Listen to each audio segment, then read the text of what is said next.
കൂടാൻ പറ്റാത്ത കായ വറുത്തതാണ്.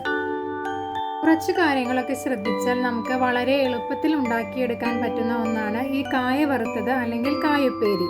നമുക്കിതെങ്ങനെയാണ് ചെയ്യുന്നതെന്ന് നോക്കാം. അതിനായിട്ട് നമ്മൾ ഇവിടെ എടുത്തിരിക്കുന്നത് നല്ല പച്ചക്കായയാണ്. കായയുടെ തൊലി കളഞ്ഞിട്ട് നമുക്ക് അതിൻ്റെ കറ കളയാൻ വേണ്ടിയിട്ട് ഞാനിവിടെ ഒരു പാത്രത്തിൽ കുറച്ച് വെള്ളം എടുത്തിട്ടുണ്ട്. അതിലേക്ക് 1 ടീസ്പൂൺ മഞ്ഞൾപ്പൊടി കൂടി ചേർത്തിട്ട് നന്നായി മിക്സ് ചെയ്ത് കൊടുക്കുന്നുണ്ട്.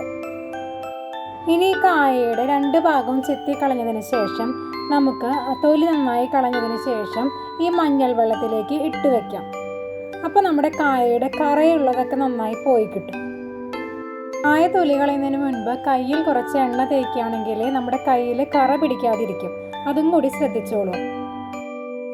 2-3 ടിഷ്യൂ പേപ്പർ മടക്കി വെച്ചതിന് ശേഷം അതിൻ്റെ മുകളിൽ നേരത്തെ നമ്മൾ മഞ്ഞൾ വെള്ളത്തിലിട്ട് വെച്ചിട്ടുള്ള തൊലി കളഞ്ഞുള്ള കായയില്ലേ, അതൊന്ന് പരത്തി വെച്ച് കൊടുക്കാം.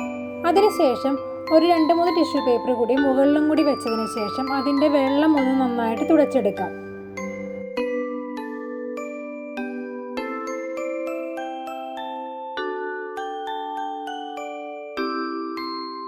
വട്ടത്തിൽ വറുത്തെടുക്കാൻ വേണ്ടിയിട്ട് നമ്മൾ ഒരു ഗ്രേറ്റർ വെച്ചിട്ട് നല്ല സ്ലൈസ് ആക്കിയിട്ട് നല്ല കനം കുറവിൽ നമുക്കൊന്ന് അരിഞ്ഞെടുക്കാം. ഇനി അടുത്തതായി നമുക്ക് ആവശ്യമുള്ളത് 4 വെട്ടാണ്. അതിന് വേണ്ടിയിട്ട് നമുക്ക് ഒരു കായേനെ 4 പീസാക്കിയിട്ട് കട്ട് ചെയ്തിട്ട് നേരത്തെ കട്ട് ചെയ്തതിനേക്കാളും കുറച്ചുകൂടി കനത്തിൽ കട്ട് ചെയ്തെടുക്കാം.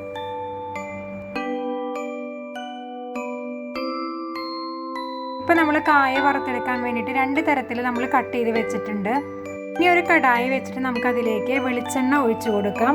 വെളിച്ചെണ്ണ തന്നെയാണ് യൂസ് ചെയ്യുന്നത് നല്ലത്.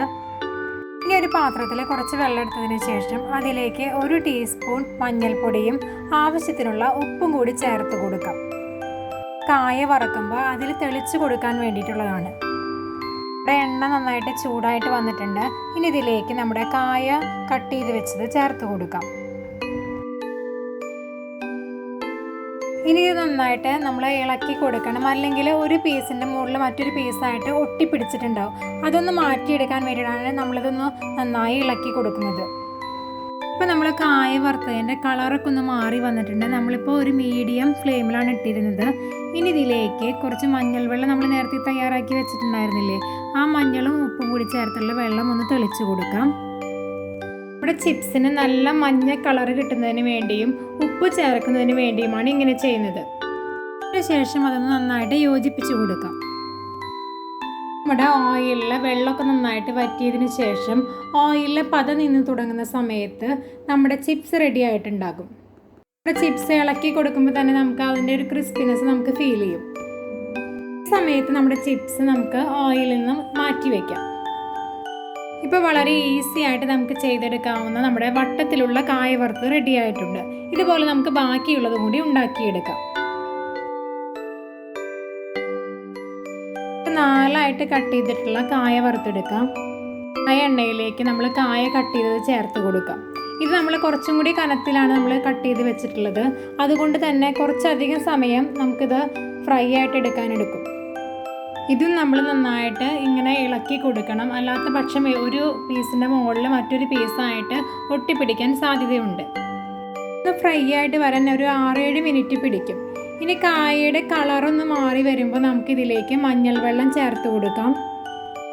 ഇനി തെളിച്ച് കൊടുത്ത വെള്ളം വറ്റുകയും അതുപോലെ തന്നെ നമ്മുടെ ഓയിലിൻ്റെ പത ഒന്ന് നിന്ന് വരികയും ചെയ്യുന്ന സമയത്ത് നമ്മുടെ ചിപ്സ് തയ്യാറായിട്ടുണ്ടോ എന്ന് നമുക്കൊന്ന് ടെസ്റ്റ് ചെയ്ത് നോക്കാം. അതിന് വേണ്ടിയിട്ട് ഒരു പീസ് എടുത്തിട്ട് നമുക്കൊന്ന് നന്നായി പൊട്ടിച്ച് നോക്കാം. ആ സമയത്ത് ഉൾഭാഗത്ത് സോഫ്റ്റ്നെസ് നമുക്ക് അനുഭവപ്പെടുകയാണെങ്കിൽ നമ്മുടെ ചിപ്സ് കുറച്ച് നേരം കൂടി ഒന്ന് പാകമാകാൻ വെക്കാം. പൊട്ടി വരുന്നുണ്ടെങ്കിൽ അപ്പോൾ തന്നെ നമുക്കതൊന്ന് കോരിയെടുക്കാം. വളരെ ഈസി ആയിട്ടുള്ള കായ വറുത്തത് റെഡി ആയിട്ടുണ്ട്. ഈ 2 രീതികളും നിങ്ങൾക്ക് ഇഷ്ടപ്പെട്ടെന്ന് വിചാരിക്കുന്നു. ഇഷ്ടപ്പെട്ടെങ്കിൽ ലൈക്ക് ചെയ്യാനും ഷെയർ ചെയ്യാനും ചാനൽ സബ്സ്ക്രൈബ് ചെയ്യാനും മറക്കരുത്. താങ്ക്